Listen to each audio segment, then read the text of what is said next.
ভিন রাজ্যের মাটিতে নিভল আরেক পরিযায়ী স্বপ্ন। জীবন মোল্লার মৃত্যু ফের প্রশ্ন তুলল বাংলার কর্মসংস্থানের ভবিষ্যৎ।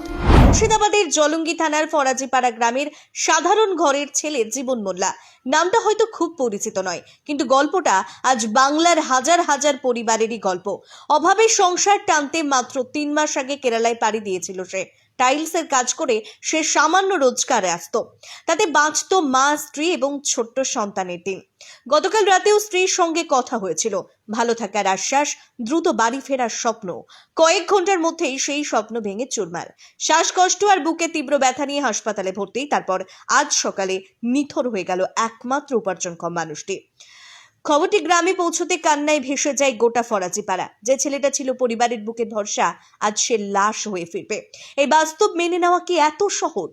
মায়ের আর্তনাদ, স্ত্রীর নির্বাক চাহনি, সন্তানের অবুঝ মুখ, এই ছবি যেন বলে দিচ্ছে পরিযায়ী শ্রমিক মানে কেবল সংখ্যার হিসেব নয়, প্রতিটা মৃত্যু একটা করে ভেঙে যাওয়া সংসার। কিন্তু প্রশ্নটা আরো গভীরে, কেন আজও বাংলার যুবকদের পেটের দায়ে ভিন রাজ্যে ছুটতে হয়? রাজ্যের শিল্প কোথায়?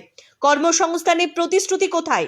বছরের পর বছর ধরে জিন, ঘর বন্ধ, প্রেমে ব্যর্থ, বশীকরণ, বিচ্ছেদ, চাকরি, বিবাহ, ব্যবসা সহ সমস্ত সমস্যা সমাধানের জন্য যোগাযোগ করুন জাকারিয়া সাহেবের তদবিরখানায়। যোগাযোগ নম্বর 9635448476। শাসক দলের বড় বড় ঘোষণা করেছে, কারখানা আসবে, বিনিয়োগ হবে, ছেলেমেয়েরা নিজের জেলাতেই কাজ পাবে। বাস্তবে কি মিলল কেবল খালি মাঠ, বন্ধ কারখানার গেট আর ট্রেনে ট্রেনে ভিন রাজ্যে পাড়ি দেওয়া শ্রমিকের মিছিল। জীবন মোল্লার মতো অগণিত যুবক কেরালা, তামিলনাড়ু, মহারাষ্ট্র গিয়ে হাড় ভাঙা খাটুনি ঘাটে। ন্যূনতম নিরাপত্তা নেই, চিকিৎসার নিশ্চয়তা নেই, হঠাৎ অসুস্থ হলে পাশে দাঁড়ানোর কেউ নেই। রাজ্য সরকার কি একবারও ভেবেছে ছেলেগুলো না থাকলে গ্রামের সংসারগুলো চলবে কিভাবে?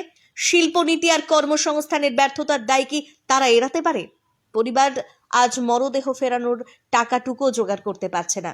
সরকারের কাছে তাদের একটাই আবেদন, অন্তত শেষবারের মতো ছেলেটাকে ঘরে ফিরিয়ে দেওয়ার ব্যবস্থা করা হোক। কিন্তু প্রশ্ন থেকে যায়, মরদেহ ফেরানোই কি যথেষ্ট, নাকি দরকার এমন ব্যবস্থা যাতে আর কোনো জীবন মোল্লাকে কাজের খোঁজে রাজ্য ছাড়তে না হয়?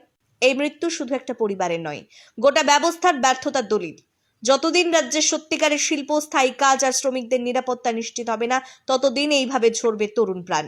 জীবন মোল্লার আত্মার শান্তি পাক, আর তার মৃত্যু যেন শাসকের ঘুম ভাঙায়। এটাই আজ বাংলার মানুষের দাবি। মুর্শিদাবাদ থেকে ইব্রাহিম শেখের রিপোর্ট, খবর 24, যা সত্য তা প্রকাশিত। আমার সাথে রাত 11টায় কথা বলি, ফোন কাটিয়ে দিয়েছে, আর আমার সাথে কথা হয়নি। রাত্রিরে রাত 11টায় আমাদের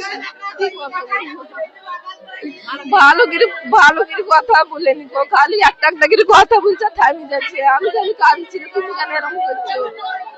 ভালো করে কথা বলছো না কেন তুমি?